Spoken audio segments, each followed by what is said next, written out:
আগামী 12 নির্বাচন, যে নির্বাচনে আমাকে ঢাকা 18 আসনে বিএনপির একজন প্রার্থী হিসাবে মনোনীত করেছেন।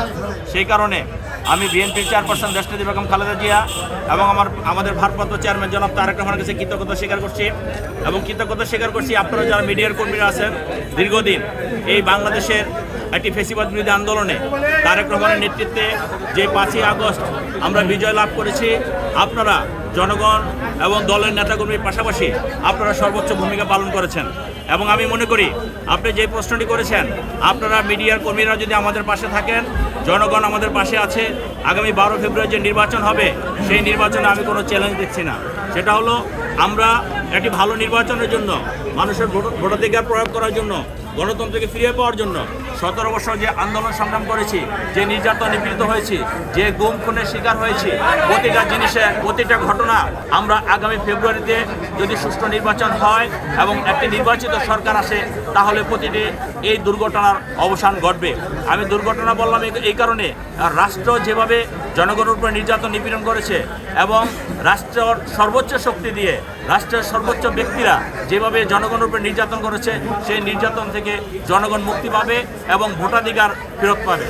সেই কারণে আমি মনে করি আমরা সকলে মিলে ঐক্যবদ্ধভাবে আমরা বাংলাদেশে একটি সুন্দর নির্বাচন করতে পারবো এবং জনগণের আকাঙ্ক্ষা অনুযায়ী আমার ভোট আমি দেব, যাকে খুশি তাকে দেব, আমরা সেই স্লোগানে বিশ্বাসী।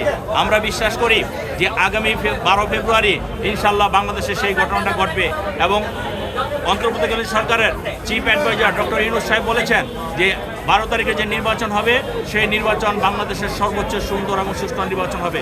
আমরা আস্থা রাখি, আমরা বড় দল হিসাবে আমরা তাদেরকে সর্বোচ্চ সহযোগিতা করি এবং যাচ্ছি। এবং 12 তারিখের নির্বাচনকে ঘিরে মানুষের ভিতরে যে উৎসাহ উদ্দীপনা আমরা দেখছি, আমি মনে করি কোনো অপশক্তি সেই স্রোতের কাছে পাত্তা পাবে না। আপনারা দেখছেন গনি হাসিনা রাষ্ট্রের সর্বোচ্চ শক্তি দিয়ে টিকে থাকার চেষ্টা করেছে, পারেনি। এবং 12 তারিখে নির্বাচন নিয়ে যারা এই ধরনের তালবাহানা করবে এবং যারা ষড়যন্ত্র করবে, জনস্রোতে তারা ভেসে যাবে। আপনারা জানেন বিএনপি জনগণের দল, জনগণকে নিয়ে বিএনপি রাজনীতি। এই দেশের সৃষ্টির পর থেকে শহীদ রাষ্ট্রপতি জিয়া রহমান, দেশনেত্রী বেগম খালেদা জিয়া, তারেক রহমান এই বাংলাদেশের জন্য যা হয়েছে কল্যাণকর সবই দিয়েছে বিএনপি।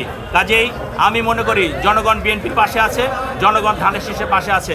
আগামী 12 তারিখে এবং আগামী 12 তারিখে জনগণ ভোট দিয়ে প্রমাণ করবে ইনশাল্লাহ বাংলাদেশে এবার যে বিজয় হবে সেই বিজয় অতীতে কখনো হয়নি, সেটা জনগণ দেখবে। এবং ব্যক্তিগতভাবে আমি ঢাকা 18 আসনে আশাবাদী যে আমাকে জনগণ বাংলাদেশের সর্বোচ্চ ভোটে বিজয়ী করবে ইনশাআল্লাহ। দানের শেষকে জনগণ সর্বোচ্চ ভোটে নির্বাচিত করবে এবং আমিও আমার জীবন দিয়ে দানের শীষ মাত্র নির্বাচিত হলে আমার জীবন দিয়ে জনগণের পাশে থেকে জনগণকে সর্বোচ্চ সেবা এবং জনগণকে সর্বোচ্চ কল্যাণকর কার্যক্রম দেওয়ার ব্যবস্থা আমি ইনশাল্লাহ করব। জনগণ আমার পাশে আছে, আমিও জনগণের পাশে থাকব এবং আমাদের যে স্লোগান সবার আগে বাংলাদেশ, সেই বাংলাদেশকে এগিয়ে নিয়ে যাওয়ার জন্য আমাদের নেতাকর্মীকে ঐক্যবদ্ধ করে আগামী 12 তারিখে নির্বাচনের বৈতরণী পার হবে ইনশাল্লাহ।